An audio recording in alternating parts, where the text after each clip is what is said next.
my god, bro. Oh, hell no, man. What the fuck, man? Hey, what's up guys? Today I'm going to show you how to use a .web image in your videos. As you can see, I downloaded a .web image and it won't open in my editor, not in the library nor in the timeline.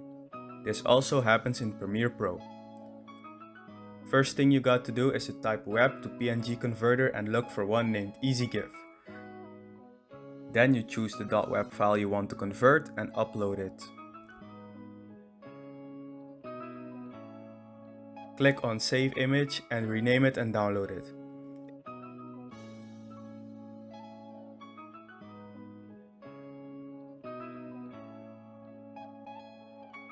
If it says error, press the play button again and it will be downloaded.